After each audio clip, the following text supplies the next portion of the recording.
En Café de Tarde, Sphere Project, con José Agustín Acosta.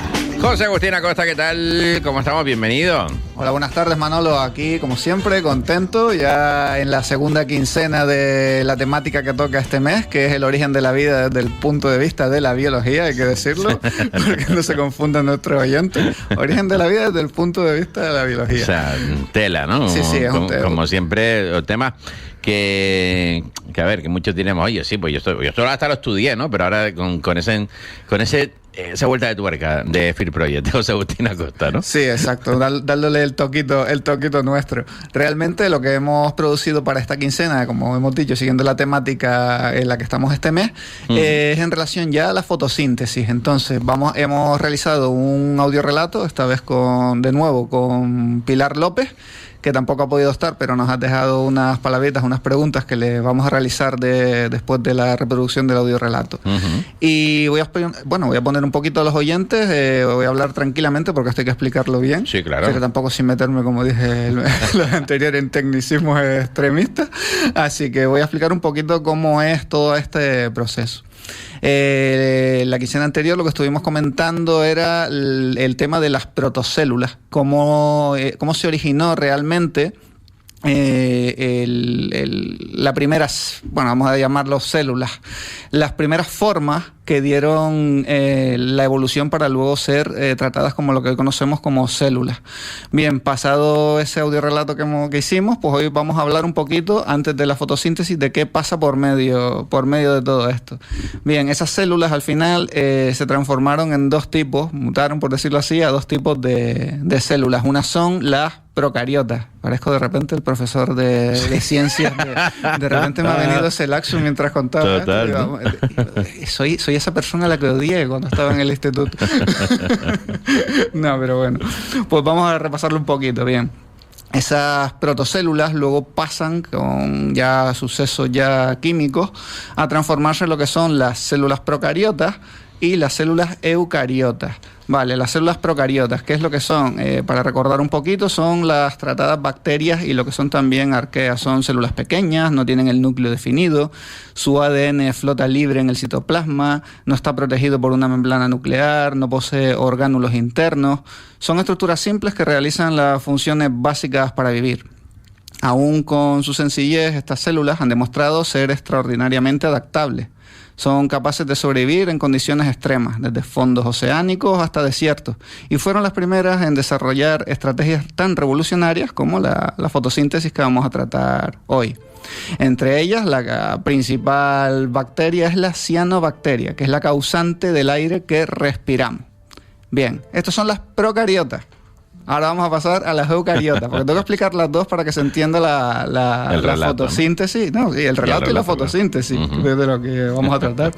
Bien, la eucariota, la célula, pues como hablamos anteriormente, esta sí es la compartimentada. Son células que vienen mucho después de las procariotas, son más grandes, más organizadas y capaces de realizar tareas especializadas gracias a su estructura interna. Estas ya sí tienen un núcleo donde se guarda el ADN, que está protegido por una doble membrana, tiene orgánulos que funcionan como fábricas internas, entre ellos están las mitocondrias y los cloroplastos. Su tamaño, entre 10 y 100 micras, les permite albergar sistemas metabólicos más variados y cooperar en organismos multicelulares. Esta compartimentación permitió una revolución en la organización de la vida, que es la cooperación celular, que se convierte luego en el motor de todos los seres vivos, de lo complejo que somos. Bien, ya hemos hablado de las células, hemos hablado de la eucariota y la procariota. Ahora vamos a hablar de los dos tipos de orgánulos que se forman en las células eucariotas, que después ya vais a entender el porqué de la fotosíntesis. Un primer orgánulo es la mitocondria. Son los pulmones y el corazón de la célula eucariota, y ambos tienen un origen común en la historia evolutiva, que es la endosimbiosis, que al final no es más que la unión en el interior de dos seres que se favorecen mutuamente.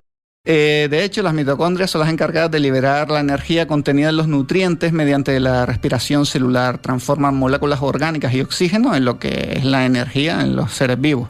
Su origen se remonta al momento en que una célula primitiva, y atentos a esto, una célula de las que hablábamos anteriormente, engulle a una bacteria aerobia.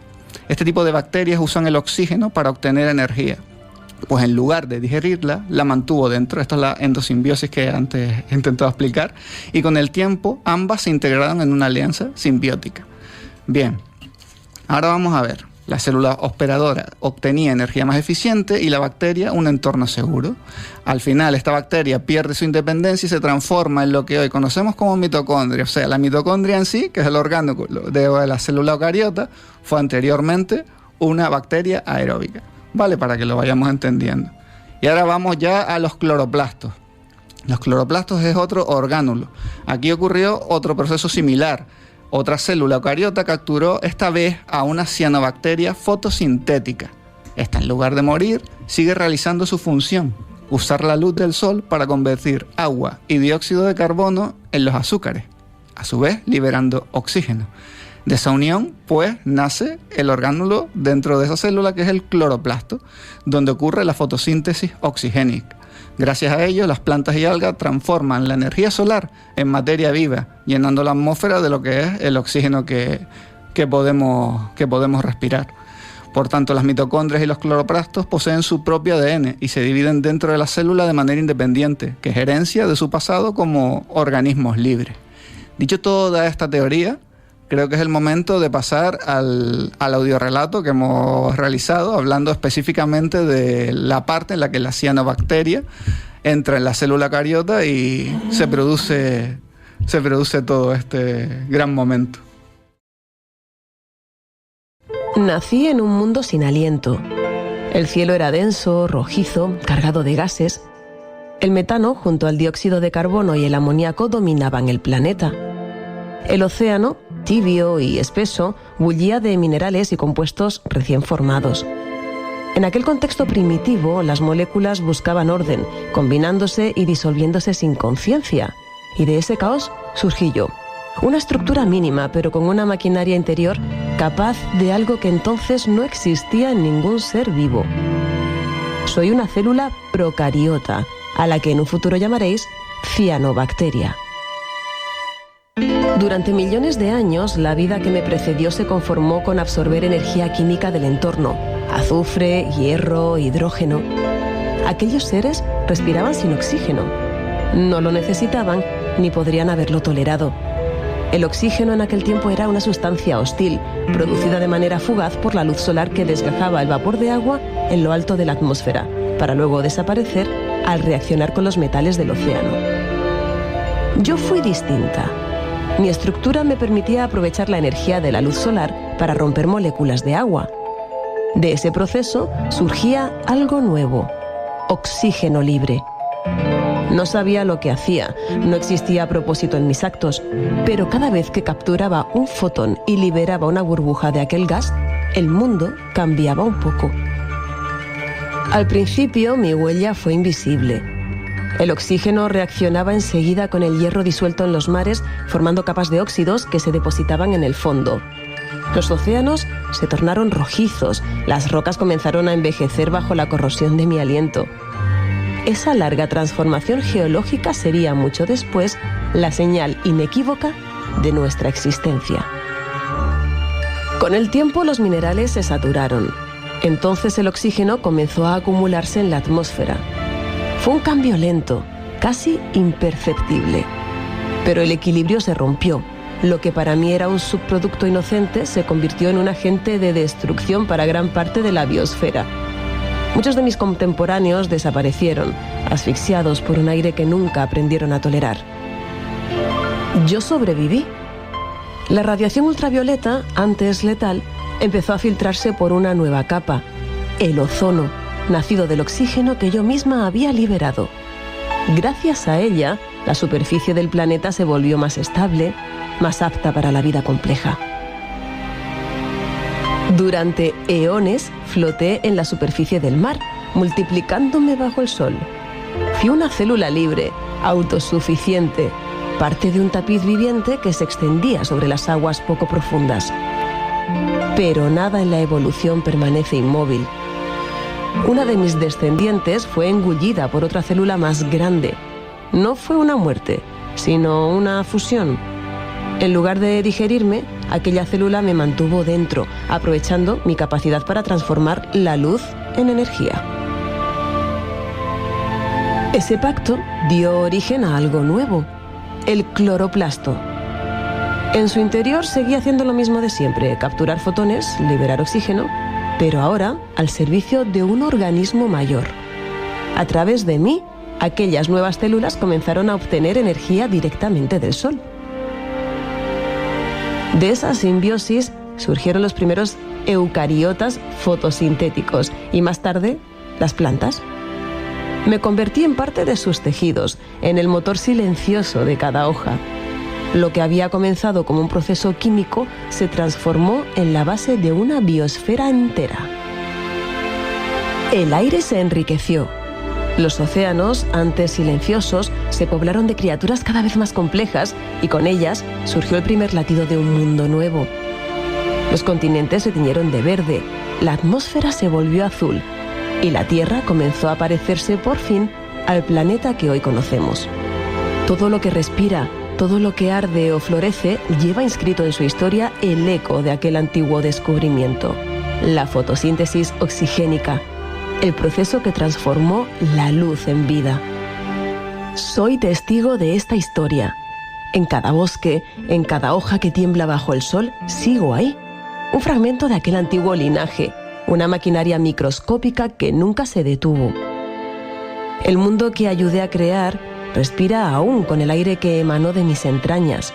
Y aunque la mayoría ha olvidado que todo comenzó con un organismo diminuto flotando sobre un mar anaranjado, la atmósfera misma es mi memoria. Y mientras exista una hoja verde, una célula que absorba luz, seguiré allí, trabajando en silencio, cumpliendo la misma tarea que me dio origen: transformar la claridad del sol en el pulso del mundo.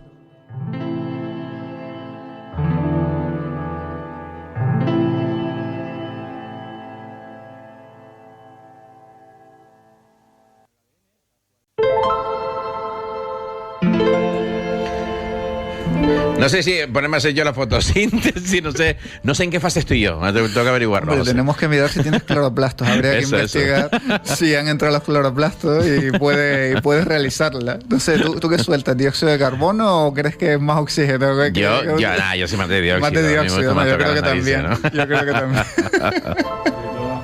Oye, espérate, que no quiero yo cortarte. No, nada, simplemente decir que estamos en horario protegido, ¿no? Sí. Cuidado con decir cloroplasto, eucariota, procariota, porque, oye, eso puede suena raro, su insulto. Suena raro. Bueno, a mí, si te digo que me suena a rotulador, eucariota. Sí, señor. Pues yo creo que vamos a pasar a la entrevista con Pilar, nuestra narradora de este maravilloso relato, que es la segunda parte ya del que estuvimos anteriormente, la quincena anterior. Y vamos a hacerle la primera pregunta, si te parece, Manolo. Sí, claro. Bien. A ver, Pilar, durante la narración se percibe una mezcla de asombro y serenidad ante el paso del tiempo geológico. ¿Cuál fue para ti encontrar el tono adecuado para dar voz a una entidad tan antigua y ajena a la conciencia humana como una cianobacteria? La verdad es que en el momento de hacer esta narración me ha venido a la cabeza una imagen que mencionaba Manolo la semana pasada, ¿no? Que es la de esos dibujos animados que, dependiendo de la edad que tengas, recordarás que nos ayudaron mucho a conocer cómo funcionaba nuestro cuerpo por dentro. Y yo he visualizado ese momento y lo he trasladado a este texto y por ahí me ha resultado como muchísimo más fácil. El relato combina ciencia y emoción sin volverse didáctico. ¿Qué sensaciones te generó interpretar un texto donde la biología se convierte casi en una memoria poética del planeta? La verdad es que es maravilloso esa sensación de poder aportar conocimiento, trasladar conocimiento de esta forma. Creo que es la mejor manera de que se nos quede y que además seamos capaces de entender el qué nos ha llevado a lo que somos en el día de hoy. El título sugiere una idea de despertar o revelación, la célula que encendió el mundo. Desde tu perspectiva como narradora, ¿qué mensaje o reflexión crees que deja esta historia sobre el origen de la vida y nuestro vínculo actual con la naturaleza? Para mí hay un mensaje muy claro y es el de no perder la referencia de cómo hemos llegado hasta aquí, cómo ha ido evolucionando todo, de cómo se ha ido transformando y de que todo se puede volver a transformar. Nos olvidamos muchas veces por el ritmo de la vida, que nos lleva a esas velocidades ingentes en el día a día, que somos naturaleza y no le prestamos la atención que necesita a pesar de que ella nos manda señales constantemente. ¿Qué persona no anda descalzo 2 minutos por el campo, por la playa, y no 2 minutos, en 2 segundos dices, qué bien me siento? Estamos conectados absolutamente, pero el ritmo, como decíamos, de nuestro día a día ha hecho que nos separemos de ella y no nos ha ido mejor.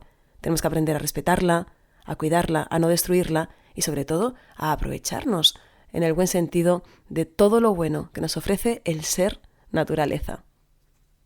No se puede ser más auténtico, no se puede ser más auténtico, oye. Bueno, vamos con invitados, porque tenemos también aquí a don Manuel Cedrés, también lo tenemos al otro lado del teléfono. Vamos a empezar hoy con Pedro González. Pues nada, lo primero, buenas tardes. Y como suele ser habitual, pues Agustín se adapta muy bien a los textos. Y en este caso, fíjate, el inicio del texto es ese desarrollo embrionario, originario de cómo nace la vida. Y ahí las músicas que pone Agustín realmente son muy sencillas, es una melodía simplemente, que realmente lo que hace es acompañar. El texto se transforma y cuando la célula procariota se transforma en una cianobacteria, la música también sufre su transformación. Y ahí se vuelve más orquestada y más compleja, porque ya hay melodías que se superponen, no es tan simple, tan sencillo. Luego hay una frase que dice: durante millones de años la música es más compleja. Y desde ahí, en el texto, hay una especie de uniformidad en el desarrollo, en la evolución de la cianobacteria. Y la música que acompaña es un desarrollo más lineal, porque los siguientes 3 párrafos realmente están hablando de una especie de era de vida, una era biológica, que transcurre a través de siglos. Entonces, claro, la música es simplemente una acompañante, no hay nada que destaque, porque es acompañarlo durante eones. Otra de esas frases que tiene, ¿no? Ese tránsito por siglos y siglos de tiempo, al final siglos de tiempo, al final del tiempo los años no son más que periodos de tiempo. Y Agustín eso lo hace muy bien. Y luego, en general, toda la composición tiene un aire quizás más clásico, más romántico, pero no me refiero a romántico en cuanto a sentimental, sino a la forma, más sentimental en cuanto a música del siglo XIX. Hablo de la música clásica, en ese sentido de romántico. Hablo de eso, de Beethoven, de Schumann, de Brahms. Es decir, es mucho más tradicional, por decirlo de esta manera, ¿no? Y luego hay un recurso muy inteligente, y es que cuando termina el relato, se simplifica la historia, porque ya esa evolución ha continuado, ha germinado. Y Agustín lo que hace es que vuelve a coger la instrumentación del principio, ese elemento que es el origen, que es un leitmotiv realmente, que es un piano arpegiado, una cosa así, y lo recupera, y con eso termina la historia. Inicia de forma muy simple y termina de forma muy simple, pero justo el intermedio, lo que es ese desarrollo, va acompañado de una música más compleja, con melodías superpuestas, con una instrumentación más rica, pero tiene ese acierto de comenzar y terminar con algo muy parecido. Al final es una estructura circular que hay, porque se desarrolla, y sobre todo ahí significa esa sencillez del inicio y al final un final sencillo. Es en medio donde la orquestación es más rica, porque también la historia que te están contando es mucho más compleja, es justo el desarrollo. La verdad es que ahí Agustín lo ha hecho muy bien y me ha gustado mucho sobre todo eso, ¿no? El terminar como empieza. Esa estructura circular que a mí me gusta muchísimo. No solo en la música, en el cine me encanta, por ejemplo. Y eso es lo que yo he visto ahora mismo, lo que me ha llevado a pensar.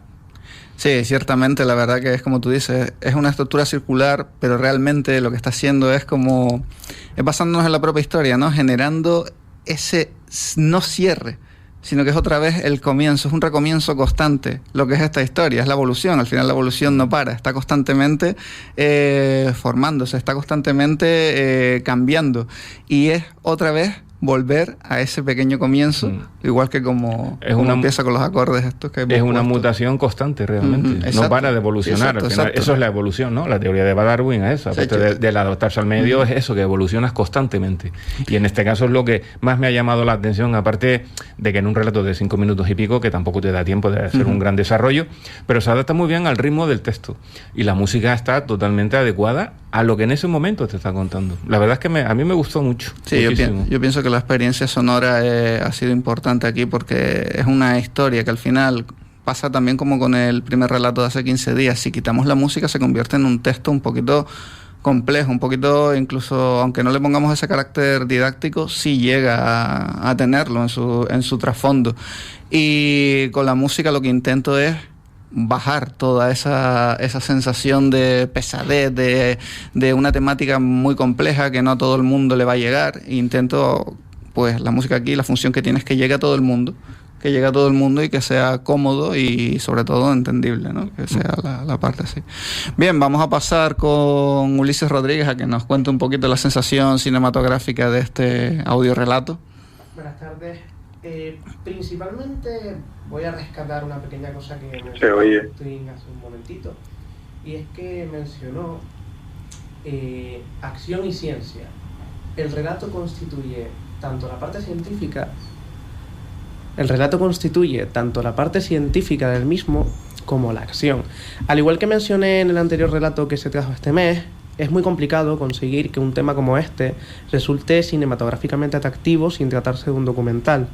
Esto se debe principalmente, como ya se ha mencionado, a su carácter didáctico, ya que es un tema que, bueno, prácticamente todos hemos estudiado, hemos tenido un profesor explicándonos las células, quizás no el origen de las células de esta forma, porque sí es verdad que aquí se trata de una forma mucho más profunda, a niveles quizás ya de carreras universitarias, de biología y demás, pero se consigue que algo tan científico y algo tan, por decirlo así, técnico, encaje de manera cinematográfica.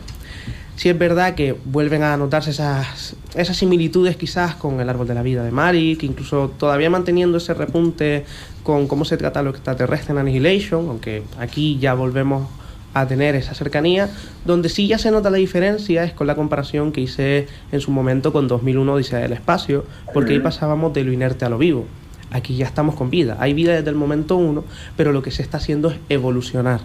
Se consigue que un relato que es prácticamente científico y que encajaría en un documental, vendiéndole un poco de acción y sumando, gracias a la música que ya, como mencionó Agustín, hace ese apoyo para rebajar el nivel documentalista, se consigue una sensación de cine, permitiendo no solo imaginarnos las escenas que se generan con todo el relato, sino darle personalidad, darle humanidad a esa célula, a esa protagonista de este relato, por lo que la sensación cinematográfica se consigue sin ningún tipo de problema.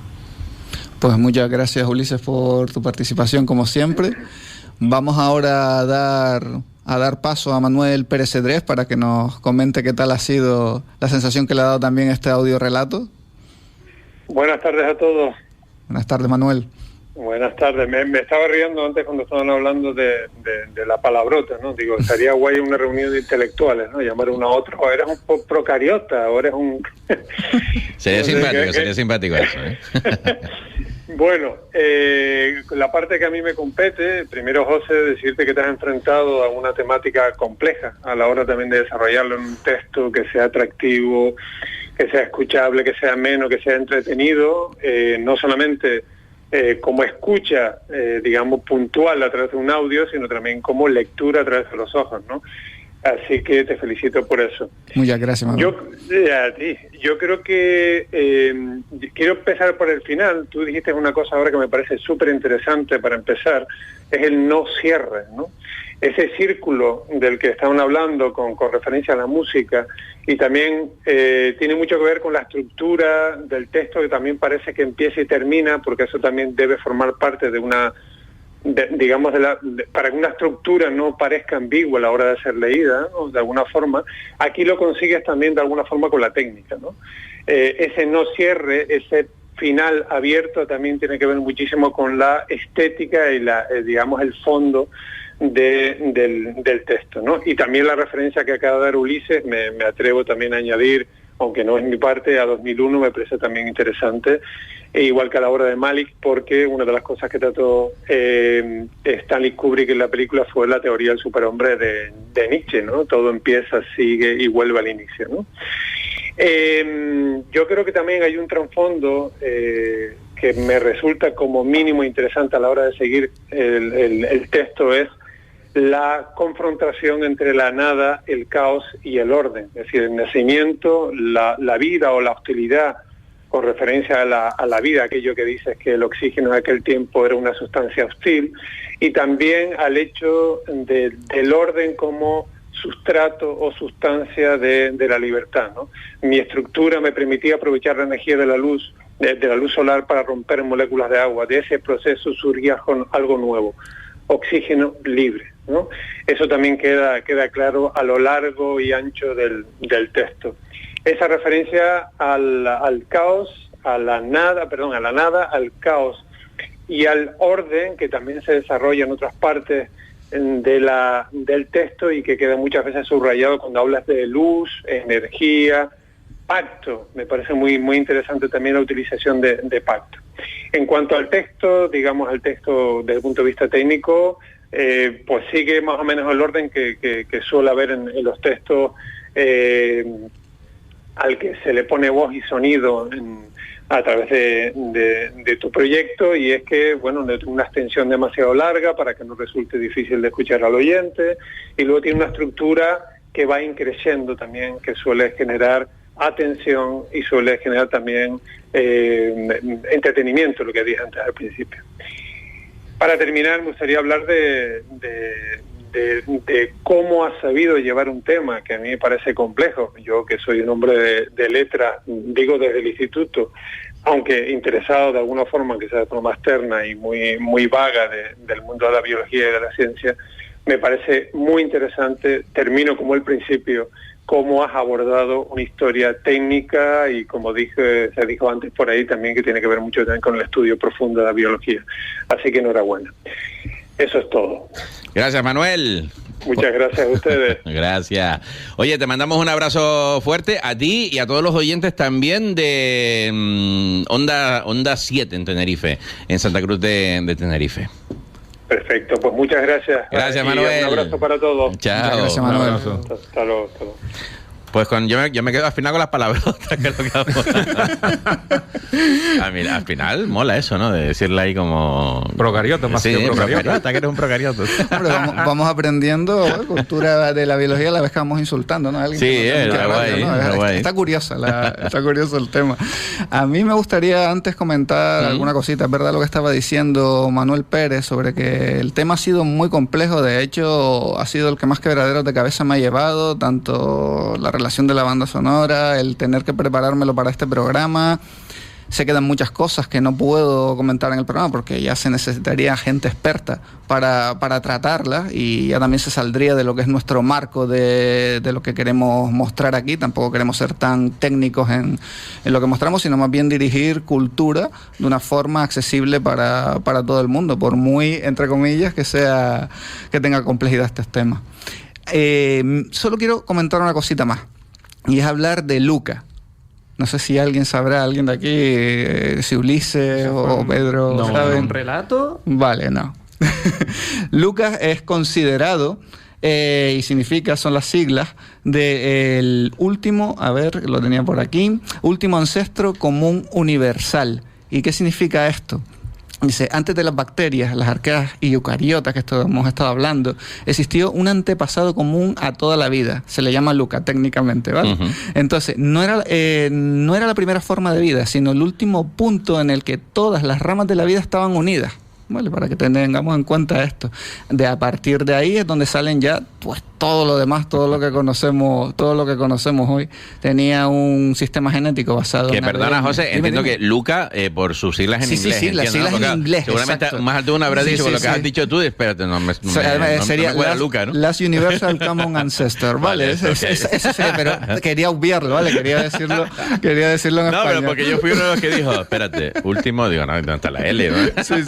Quería obviarlo y comentarlo en español. Vale. Pero sí, bueno, esto al final nos da todo esto una reflexión final, que es que la historia de la vida no es solo competencia como vemos en los animales, de intentar atacar, conseguir, no, sino que al final es colaboración entre una célula y una bacteria. Nacen las mitocondrias, de la unión entre una eucariota y una cianobacteria surgen los cloroplastos y la fotosíntesis.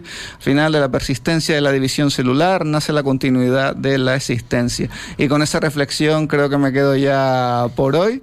Y nos vemos en el próximo mes. En noviembre. Exacto, ya con arte moderno. Uh-huh. Volvemos otra vez a tratar esa temática, y el expresionismo será, dentro del arte moderno, lo que vamos a tratar. Maravilla. Ulises, mil gracias. Felices 15 días, ¿está dentro de 15 días? Sí, a ti, y sí, nos vemos dentro de 15 días.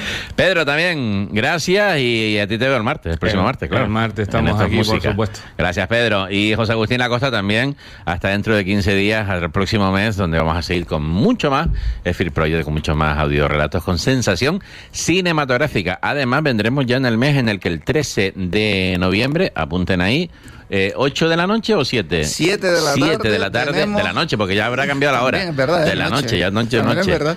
Así que nos vemos en el ámbito cultural del Corte Inglés, además con unos relatos que ya han sonado aquí, pero que vayan a verlos. Exacto. O sea, es la oportunidad para ver audiorelatos. Ver audiorelatos y conocernos a nosotros en persona. Que también dio su puntillo. Ahí también. Muchas gracias, equipo. Nosotros hacemos un alto en el camino para recibir también a nuestro siguiente invitado. Hasta ahora mismo.